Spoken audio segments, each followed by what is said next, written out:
hopefully within the next few years we are going to see the Park Hotel converting into homes for youth aging out of the foster care system. Hello, my name is Joaquin Cintron Vega, President and Chief Executive Officer of the Lucas Metropolitan Housing.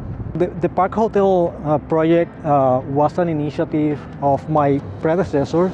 They were identifying the need that is in our community to help people, specifically the youth aging out of the foster care system. I truly believe that this is a very important project to be completed. In the state of Ohio, over 35,000 youth are homeless.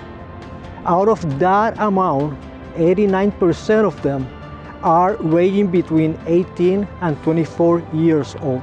The 43 apartment units that we are going to build here is going to be the first phase into entering into transactions to help the overall population that is aging out of the foster care system. So what we are doing here is to provide them with tools, resources, so they can excel in life, so they can pave a path to independence, and at the end of the day, they are going to go back to the community to pay back with services, with everything that they have, because at the end of the day, the most important thing is that they can identify that the community did not forget about them, that the community provided them an opportunity.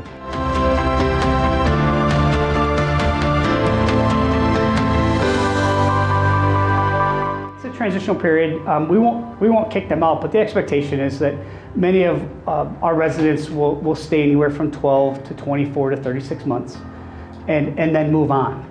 One of the things that we've learned, and this is not a population that we historically serve, is that some of the youth aging out of foster care have not been told or taught how to do things as simple as fry an egg.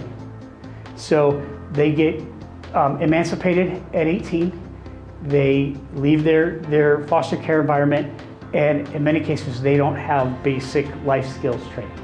So we will work with them, we'll assess every one of them, and all the services are optional. You know, it's not going to be a mandatory situation for our residents, but we want them to participate. We want to target people who are motivated, who want to participate. And we know that there will be hurdles and pitfalls along the way, but we accept that. Once again, the mentality that we have is think differently, because this is different than the traditional population that we serve. And we're venturing into a space that's very needed, and we will learn as we go also. My role is to lead the development process from concept to completion, and then I turn it over to our partners to manage. So I've been working on the financing, securing all the financing, and then also working with Lathrop Turner Construction, our construction manager, to determine the cost and the scope of the work to turn this. There are 106 rooms like this that get turned into 43 apartments. So we will keep this corridor in place, and we will take and just fill units on either side of the corridor. What our construction manager is telling us is that we'll be able to demolish the entire open area and start over from the beginning and recreate the walls, the bathrooms, the heating systems that need to go in here. So the community can help, obviously, continuing providing support for this project.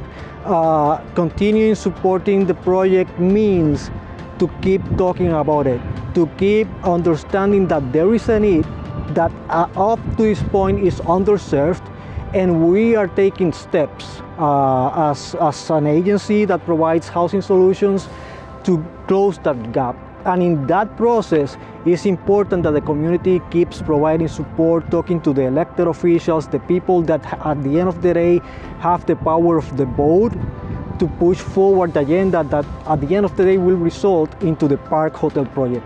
We are looking at closing and having everything completed to start a process of rehabilitation of the Park Hotel at some point in early 2022. So that means that by early 2023, we may be accepting the youth into this project and beginning the process of occupancy.